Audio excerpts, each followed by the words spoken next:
The federal public safety minister makes some startling admissions about the federal gun buyback program. Plus, new data shows that living standards in Canada are going in the wrong direction. All that and more straight ahead on episode 33 of the Rob Breakenridge Show.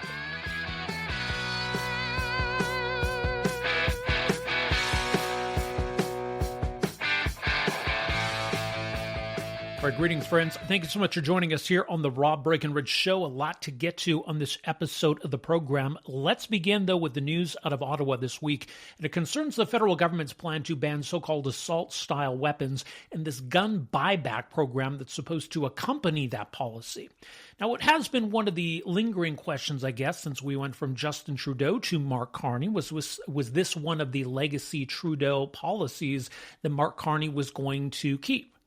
We've certainly seen some shifts in direction on other policies, but at the same time, I guess maybe within the Liberal Party dynamic, the politics, internal party politics, maybe there's only so far that Mark Carney can go in dismantling the Justin Trudeau legacy. So this may be one of the policies that he keeps in order to keep certain parts of his base, particularly in Quebec, I would imagine, happy. But still, even if the government is keeping this program, keeping this policy, where does this go from here? When is this ban on assault-style weapons going to officially take effect in terms then of the buyback program and everything else that's supposed to go along with it? That buyback program has been delayed a few times as the government tries to sort out how this is all going to work. And the logistics of this are challenging to say the least. The cost of this is massive to say the least. Well, this week, an interesting development as the federal public safety minister has kind of inadvertently acknowledged some of the truths and some of the challenges about the government's plan to proceed here. Now, it does indicate that the government does intend on proceeding, but the reasons for that, well, the minister has acknowledged, might be more political than related to public safety. So this all concerns an admission in a conversation involving Public Safety Minister Gary Anandasangaree, who says that this conversation he had on Sunday with an individual, he did not know it was being recorded. He has acknowledged that it is authentic and says it's then since been circulated by, quote, a gun lobbyist. But look, if the Public Safety Minister is making comments about this whole system, about how this buyback is going to work, then I think that's pretty important information because firearms owners, Canadians, have a lot of questions about all of this. So this is a roughly 20-minute conversation the minister had on Sunday with this individual in which the minister makes all kinds of interesting admissions about where things stand. But he doesn't believe that police will have the resources to enforce this buyback. And a lot of this has to do with Quebec politics, that this is being fueled by pressure from within Quebec.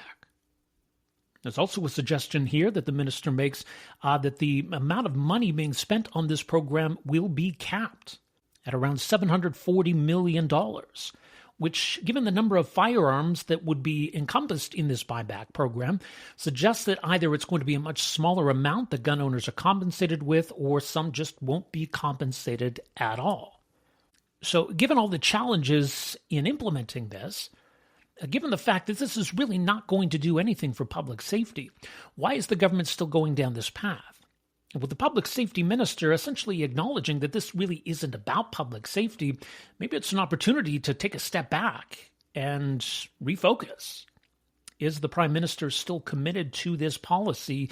And is there maybe a different direction, a better direction we could go when it comes to public safety?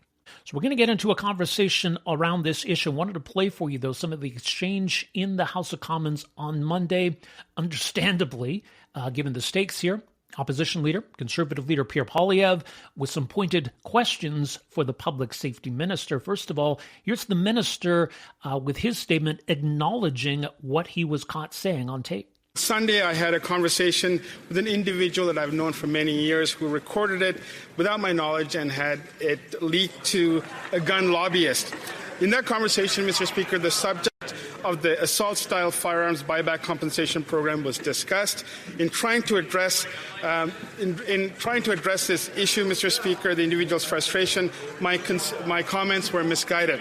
Having said that, Mr. Speaker, it's important to have the program in place. This is what Canadians are looking for. And I do want to note that the Leader of the Opposition has voted against every single gun measure. The Honourable Leader of the Opposition. By freeing rampant gun criminals and wasting billions of dollars of police and border resources targeting law-abiding, licensed, trained and tested firearms owners, this government has overseen a 130% increase in violent gun crime. But over the weekend, the Minister of Public Safety accidentally told the truth, and he was recorded doing it. He said that the gun grab is not worth the money, that it will go over budget, and it would be better just to lock up the criminals, but that they're going ahead with the bad policy because it's good politics. Does the Prime Minister agree? The Honourable Minister of Public Safety. Mr. Speaker, it's a good thing there's a recording of it so that Canadians can have a look for themselves. Let me be very clear, Mr. Speaker. Canadians want responsible gun control. They wanted it in 1989 after a man killed 14 women at École Polytechnique. They wanted it after 6 people were murdered at the Quebec City mosque shooting. And they wanted it after the biggest mass shooting in our history, where a man opened fire and killed 22 people in Nova Scotia. Mr. Speaker, why are the Conservatives against keeping guns off our streets? The Honourable Leader of the Opposition. Speaker, the minister said that his gun grab won't work, that it will go over budget, and that it would be better to lock up criminals, as Conservatives have been suggesting, but that they're going ahead with the gun grab anyway because the Prime Minister wants to pursue electoral politics. Electoral politics, Mr. Speaker. When a mother is hit with a stray bullet, or a police officer is murdered by a firearm, or a bullet flies into a child's bedroom as part of an extortion case, we don't have time for politics. So why is this minister caught on tape playing politics with guns? The Honourable Minister of Public Safety. Mr. Speaker, in order to have a real conversation about crime, we need to have a real conversation about guns. Canadians want responsible gun control, Mr. Speaker. They wanted it in 1989 after a man killed 14 women at École Polytechnique. They wanted it after 6 people were murdered at the Quebec City mosque shooting, and they wanted it after the biggest mass shooting in our history, where a man opened fire and killed 22 people in Nova Scotia. Mr. Speaker, why are the Conservatives against keeping guns off our streets, and why has this Leader of the Opposition voted against every single gun control measure that he has been in Parliament for? The Honourable Leader of the Opposition. That minister did have a real conversation about guns. Unfortunately for him, he was caught on tape. Caught on tape, admitting that the gun grab is a waste of money. Caught on tape, admitting it would go over budget. Caught on tape, admitting it would be better just to lock up the gun criminals who are actually doing the crime. Why is it that Liberals only tell the truth when they don't think anyone is listening? Okay, so a revealing exchange there in question period on Monday as the minister is attempting to distance himself from his own comments about the gun buyback program and really parroting here, I think, government talking points about why they're doing all of this in the first place. So we'll see if he's able to stay on as minister here. I mean, he's already had some controversies in his brief time as public safety minister, and who knows, the Prime Minister may decide that this is all too much or all too embarrassing. But I guess that's the challenge in firing somebody in a situation like this, where he didn't necessarily do anything wrong. It's just what he has said is embarrassing to the government's agenda. But it is certainly revealing, I think, about the internal politics that are maybe still driving this issue, even if it doesn't make sense on a public safety basis. And you look at the hundreds of millions of dollars that are going to be spent on this buyback program, and you think that if that were deployed on the public safety side, on stopping guns, illegal guns from coming across the border, having more police officers, all of these sorts of things, what more we could be doing. Because, of course, the gun buyback program is an offshoot of this bigger, more absurd policy about banning so-called assault-style firearms or assault-style weapons. And the government doesn't really have a clear, meaningful definition of what constitutes an assault-style firearm. And so you get this really confusing situation where some firearms count as that, and other firearms that are essentially similar in functionality are not considered assault-style weapons. But it sounds scary. Maybe to people who don't fully understand the difference. And there is a lot of politics at play. I think there has been throughout this entire debate. Maybe there's an upside to all of this here, that as the government has been embarrassed on this file, maybe it's an opportunity for a rethink. Maybe it's an opportunity to try to find some common ground with the opposition in which some meaningful progress could be made toward improving public safety. Because I think right now it's something that's a big concern to Canadians. But joining us to talk more about this revelation here this week, the admission from the Public Safety Minister, what it tells us about where this policy is at, what it tells us about the government's actual agenda here in still pursuing this policy. Very pleased to welcome to the program Tracey Wilson, VP of Public Relations of the Canadian Coalition for Firearm Rights. Firearmrights.ca is the website. Tracey, so great to have you with us here. Thanks, Rob. It's a pleasure to be here. I mean, there's so much to unpack here. I'm not sure where to start, but I mean, just in your initial impressions on what you saw and heard on that video, what stands out to you here? Well, I was just enjoying a lazy Sunday afternoon here at home. Nothing was really going on. We actually blew up our hot water tank on Friday. So, I was trying to deal with that. And I got a call from one of my staff, and he said an email just came in that somebody had called our answering service saying that their landlord, Gary, is launching the confiscation program on Tuesday. And I was like, your landlord, Gary? Like, does he mean Gary Anandasangari, the Minister of Public Safety?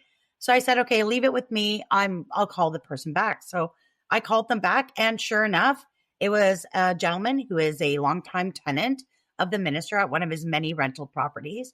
And he said that he had the minister over to discuss some issues with the building and, some ongoing problems.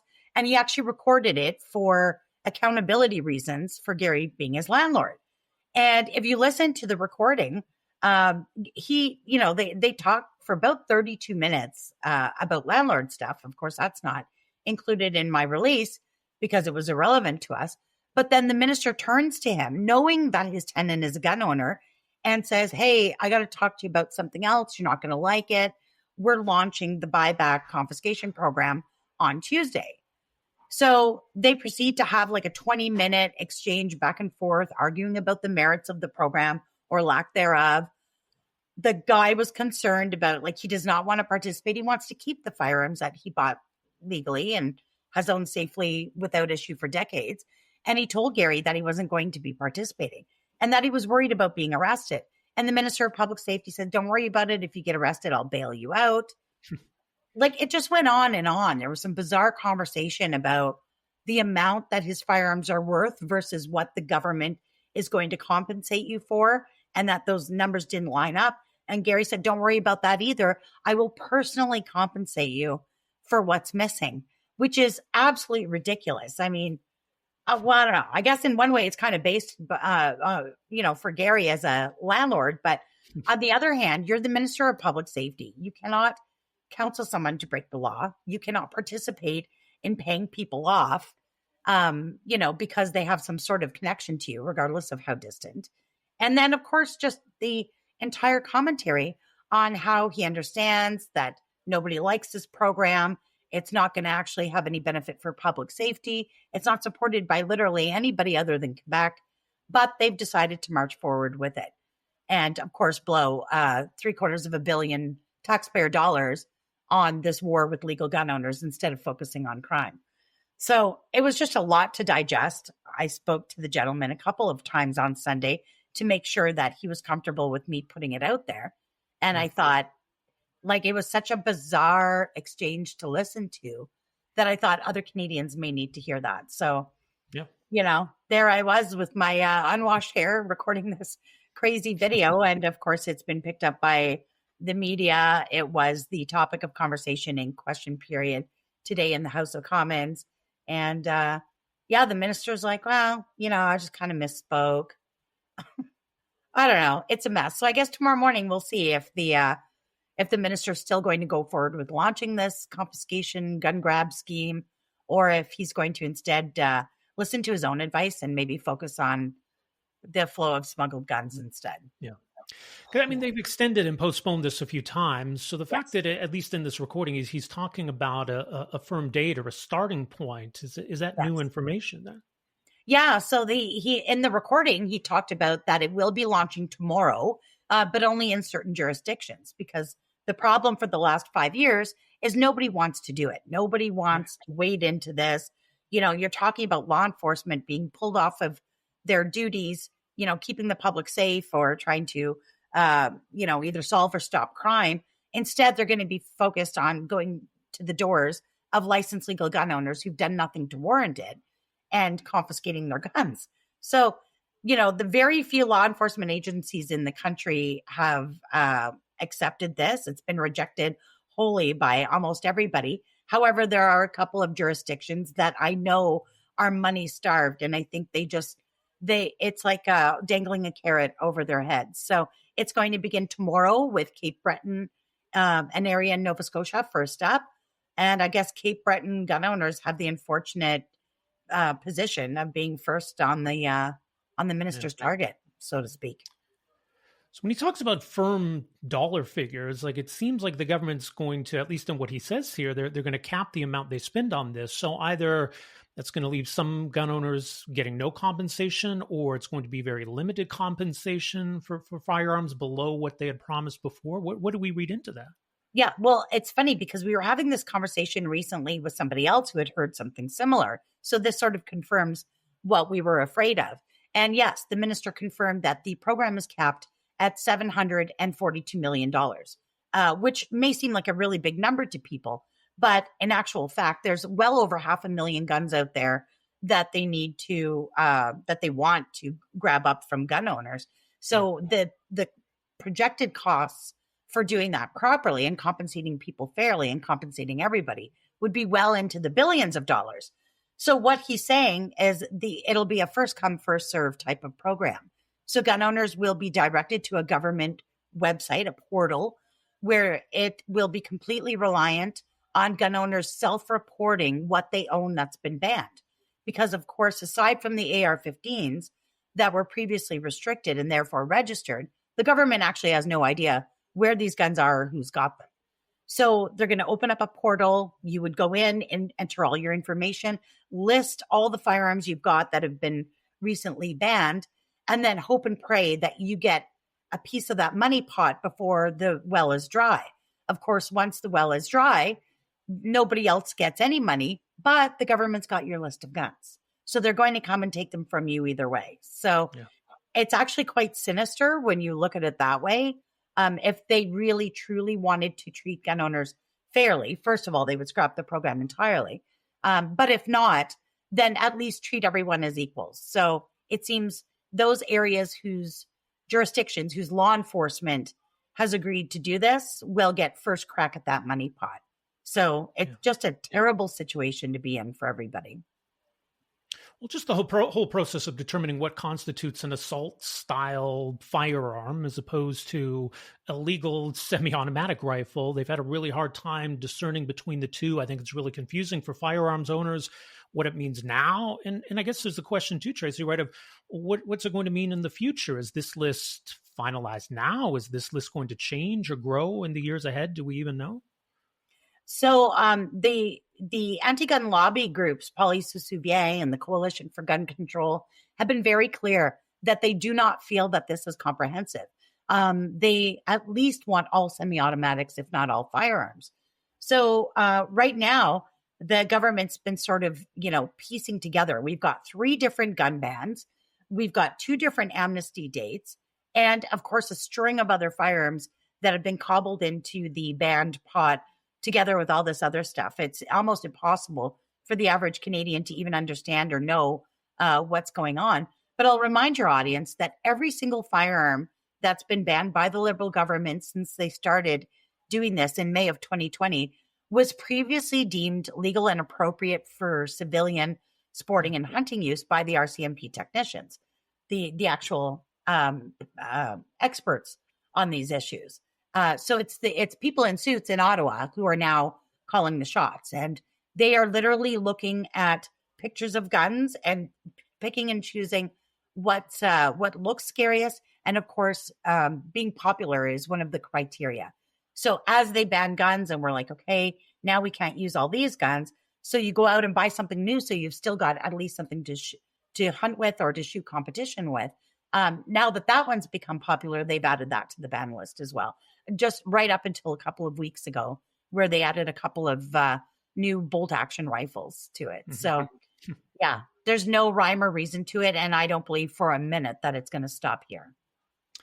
Well, that's the thing. And I think for people who don't understand this, the average sort of Canadian who's not familiar with firearms might say, sure, I have no problem with hunting rifles, but, these assault style weapons, they got to go. And, there's really no meaning to that term, right? I mean, to be able to distinguish between rifles that are okay and rifles that aren't, as you say, It's kind of what they look like. It's nothing really, really functional, is it?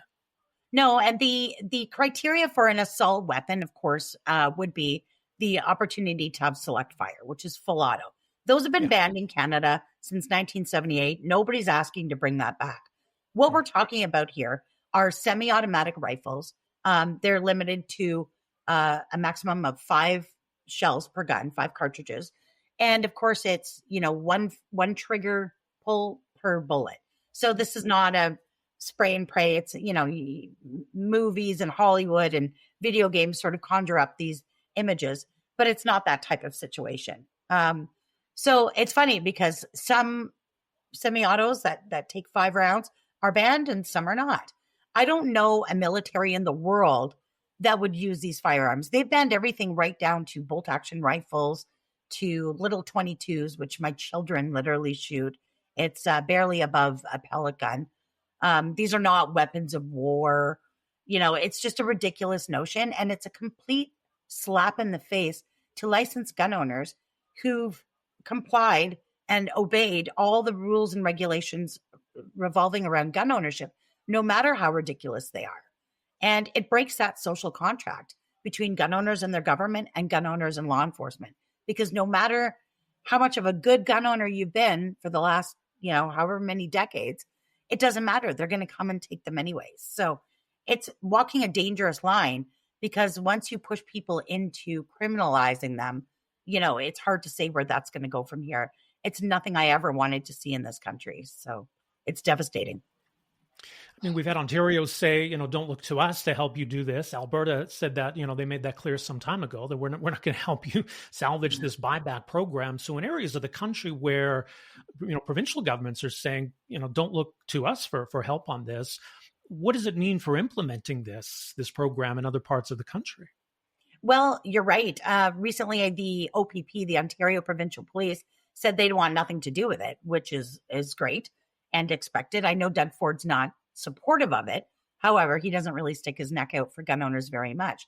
In contrast, you've got provinces like Alberta and Saskatchewan who have actually gone a step further and implemented their own Firearms Act, which acts as a roadblock to the confiscations.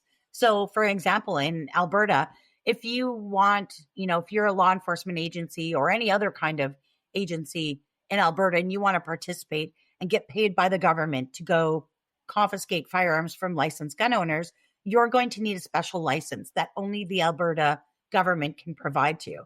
And of course, you can well imagine how many licenses they're going to provide, which is a big fat zero. So that's kind of the idea. Is it is illegal to confiscate firearms in Alberta without a license, and that license is not available to anyone. So these are measures. I don't know how long they'll hold for, but it's a great message to the federal government to say that, look, we don't support this stuff and we don't want it here. At the same time, in that leaked audio that was put out, the Minister of Public Safety blamed this entire program, knowing and saying that it's not going to improve public safety, and he actually doesn't support it. And if it was up to him, he would have done something entirely different, like focus on smuggled guns and criminals. I know, call me crazy for suggesting it. But he blames the entire thing on Quebec, that they need to go through with it because they have voters and constituents and members of parliament from Quebec who support it. And I think we all know exactly who that is. So what a terrible divisive thing to say, even if it's true, because that's not going to quell some of that Western alienation or, the separatist sentiment that we're getting out of the West when they're like, yeah, we don't really believe in this gun ban, but we're going to do it anyways because it's going to make Quebec happy. Like, talk about throwing gas on an already smoldering fire. So yeah, just a complete mess on the minister's part. And he he is not worthy of that job. And it's time to get somebody new in there. Well, and in a way, maybe he's inadvertently done this debate a service by sort of exposing some of the politics of all of this. And, I don't know. I don't know if he's going to get demoted now or punished for sort of inadvertently admitting some of these truths, or if, we saw him in question period on Monday trying to play cleanup on this mess. What do you expect to come of this? Well, I mean, the fact that he admitted that it's, the program is not going to work for public safety, that they're just trying to get it done and over with because it's been looming for so long. It's a bit of an embarrassment, right? I mean, how many times can you re-announce the same gun ban over and over and over again? Of course, every December 6th, they're threatened by the anti-gun lobby groups that they won't be invited to their memorial occasions if they don't do this. Trudeau fell victim to that multiple times. So I don't know. I guess they're between a rock and a hard place. We had suggested as sort of some side of kind of middle ground. I'd actually, we wrote a white paper on grandfathering, which I know is not really popular with gun owners, but with a confiscation program looming literally tomorrow, it looked like an opportunity for the Liberals to save a little face and actually just wash their hands of it. And that would be very similar to what they've done with every other gun ban. Is let gun owners keep them and use them. You could bequeath them to your heirs upon your death. Use them in the manner that you used them before, but no more new ones would come on the market. And I know gun owners look at that as sort of capitulating. I looked at it as a temporary stopgap measure that would kind of, let the government save face, free the taxpayers of this burden of having to spend, upwards of $1 billion on this program, and let gun owners keep the property that they owned. However, it's been wholly rejected by the Liberal government in favor of these confiscations. So I think, they've just committed to it. They're receiving a lot of pressure from their Quebec caucus, and I guess we'll see how it rolls out tomorrow. Mm-hmm. Well, and I think that's why Canadians should be outraged by this, because here you got the minister essentially conceding this is regional politics or internal Liberal Party politics, but it comes with a massive price tag and no apparent upside when it comes to public safety. Like, this is a bad deal for Canadians. Yeah, and it's going to cause, like I said, a lot of resentment. I mean, not to mention, I was thinking about this the other day. How is that image going to look for the Liberal government when they talk about reconciliation with Indigenous communities? They're going to have to send the RCMP onto reserves to collect the banned firearms from Indigenous peoples. Like, this is a mess. And for what? To appease a couple of special interest groups and MPs from Quebec. There's a number of reasons why they shouldn't do it and very few reasons why they should. And to see the minister stand up in question period today and defend it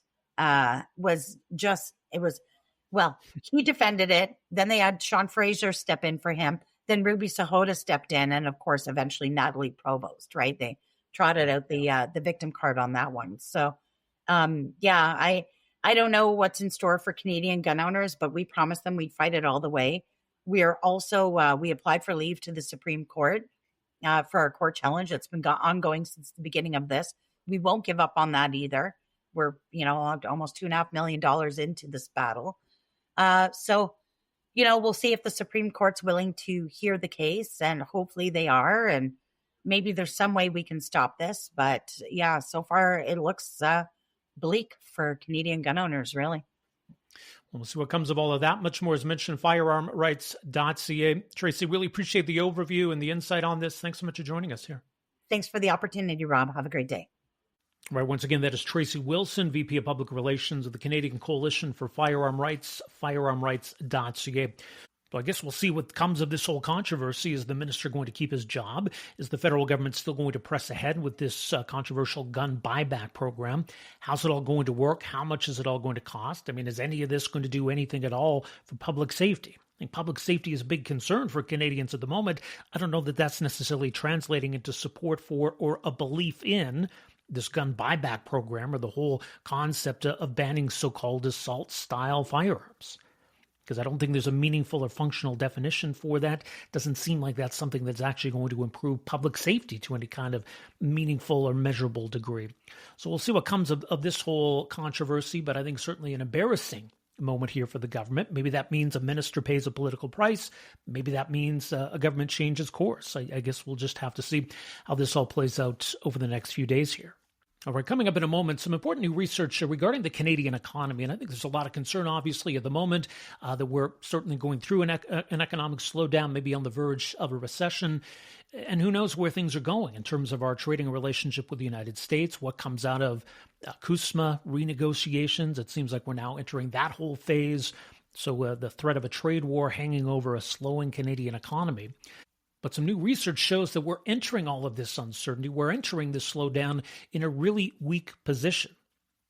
That from 2020 to 24, living standards for the average Canadian declines. And in fact, this new research finds that it's the biggest drop in GDP per capita that we've seen over any 5-year period since the Great Depression. And when we compare Canada to our OECD peers, Canada's decline in GDP per capita in this period was basically the worst amongst OECD economies. So we're entering this challenge we're facing now in a pretty weak position.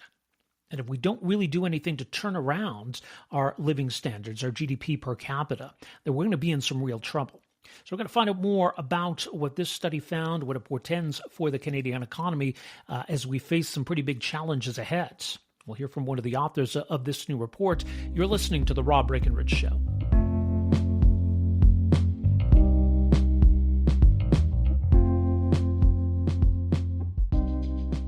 Well, as Canada deals with an economic slowdown and stares down a possible recession, some new data out from the Fraser Institute has a bleak picture of our starting point, looking at living standards from 2020 to 2024. And even though the economy grew overall in that period, living standards declined. In fact, the worst 5-year performance since the Great Depression. You can read more at FraserInstitute.org, but joining us to talk more about this report is its co-author. Lawrence Schembri is a senior fellow at the Fraser Institute, also former deputy governor at the Bank of Canada. Lawrence, so great to have you with us here. Well, thank you for your interest. It's a pleasure to be here. Let's understand a little bit more here the difference when we talk about overall GDP growth versus GDP per capita, because there's some pretty important distinctions here. Exactly. I mean, when we think of GDP per capita or GDP per person, we're looking at the average income, the income of the average Canadian over time, because it reflects the amount of output of goods and services the average Canadian produces. So it's seen as a measure of standard of living because the output reflects the income the individual on average would receive, whereas the overall growth in the economy is driven by a number of factors. In the case of what happened over the period of interest, we had a large increase in immigration. So immigration really drove up employment and population, and that expanded the economy. But on average, output per person declined. So it was kind of a unusual combination of events where you've got the overall economy expanding, but on average, the living standards of your typical Canadian actually declined. Mm-hmm. And obviously, this period includes some challenging pandemic years, but of course, that was not unique to Canada. So I think in this context, too, we can sort of look at Canada's performance and our peers, right, other OECD countries. Right. Our experience was actually very unusual relative to the experience of other countries, that our GDP per capita never recovered back to pre-pandemic levels, which was unique, apart from Germany, amongst the major industrialized economies. So let's talk a bit more about why we saw that here. What would have that kind of downward pressure then on standard of living, on GDP per capita? Well, there are really two factors that go into it. One is the fact that immigration and employment increased dramatically. And the other important factor was that investment growth was very weak over this period.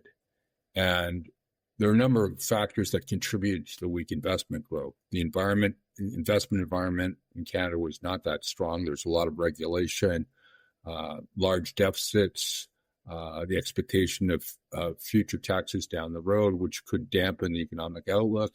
And in particular, what we highlight in the article is the fact that at the margin, when firms are looking to expand their production facilities, they have two choices. Either they can expand their employment, or they can invest in more buildings, more machinery and equipment.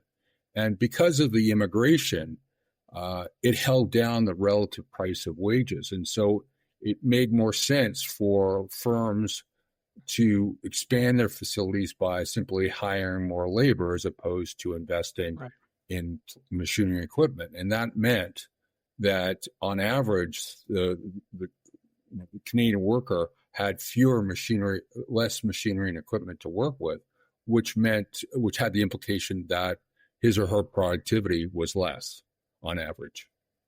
Right. And that's what does that? Really, yeah. The decline. What does that mean for business investment? Well, business investment, yeah, exactly. Business investment was extremely weak. There was growth, but it was very weak. And if you include depreciation, the overall capital stock, the stock of productive, factories, equipment, machinery, and so forth in Canada actually declined on a after depreciation basis, on a net basis. So that means at the end of the day, there was, employment expanded because of the immigration, but the amount of capital available for them to work with to produce goods and services that we all consume actually declined. And so it's not surprising that labor productivity and GDP per person actually declined over the period. And to put it in context, I mentioned when we sort of look historically where we've seen these downtimes, this actually stands out as maybe one of the worst, if not the worst, sort of 5-year stretch. Yes, for over the post-war period since the Great Depression, it's the worst 5-year stretch. So it's the combination of a huge increase in population growth driven by not only permanent immigration, but also temporary foreign worker and temporary foreign student immigration. And a lot of those foreign students were allowed to work. So that expanded, the labor force and put downward pressure on wages. And so and at the same time, the cost of machinery and equipment was going up because we had this increase in global prices of those things. And so the relative price of investment versus hiring another worker really changed quite dramatically. And that's why that contributed to the weak investment growth. So the dilemma we face now, and it certainly seems like immigration has become more of a focus and trying to bring some balance to immigration policy. But I would imagine just, reining in immigration a little bit, that's not really going to address our underlying productivity weakness, is it? Not completely, because you have to look at the overall investment climate in Canada. I mean, we have, increased regulation, higher taxes, a weaker economic outlook. All those things work in the direction of dampening investment. And so simply curtailing immigration, which the government has done, is not going to solve the problem completely. Right. So the story about the economic growth that was there, I think we're facing a situation now where that's not really the case. The economy seems barely above water. Perhaps we're into a recession. So the outlook is not pretty, as you say. No, that's exactly right, Rob. The outlook's not good. I think that's why, the government is currently trying to look at making the economy more efficient, breaking down barriers between provinces, looking at these mega projects that will hopefully jumpstart the economy. But those things will take time to come online. All right. So in the meantime, a strategy that focuses on economic growth, productivity growth, what could that or should that include? Well, it should, one of the things is to streamline regulation. I mean, the mega projects that I just mentioned have faced a lot of regulation and red tape in terms of the approval process going forward. And so I think the government's intention with those types of projects is try to expedite their approval, and so we can get them online faster. Because clearly Canada has a comparative advantage in natural resources. So getting those projects up and running is going to increase economic activity, increase wealth generation, and so we'll raise standards of living overall in Canada if we get a lot of these projects online. And they've been lagging over the past 10 years or so as a result of the slowdowns in the approval process. The other thing is just taxation. We've become less competitive relative to other jurisdictions for investment, for corporate taxation. And so a hard look at reducing corporate tax rates, I think, would be appropriate to try to stimulate investment growth. Much more is mentioned, FraserInstitute.org. Lawrence Schembri, thank you so much for making some time for us here today. Really appreciate this. Great. My pleasure, Rob. Thank you for your interest, and I enjoyed talking to you. All right. Once again, that is Lawrence Schembri, a former deputy governor of the Bank of Canada. He's a senior fellow with the Fraser Institute, FraserInstitute.org. Also, our thanks as well to Tracey Wilson, VP of Public Relations with the Canadian Coalition for Firearm Rights. Again, their website, firearmrights.ca. That will do it for this episode of the Rob Breakenridge Show. We'll let you know we have a new episode of the Line Alberta podcast for you coming out on Wednesday. A closer look at this really interesting controversy in Edmonton, where Edmonton police publicly criticized a plea deal that was arranged in a really shocking murder case. So we'll have a couple of different perspectives on that whole controversy, much more at alberta.readtheline.ca. We will have a new episode of the Rob Breakenridge Show for you coming out on Friday, much more at our website, robbreakenridge.ca. Thank you so much for listening to this episode of the podcast. We will talk to you later this week. Take care.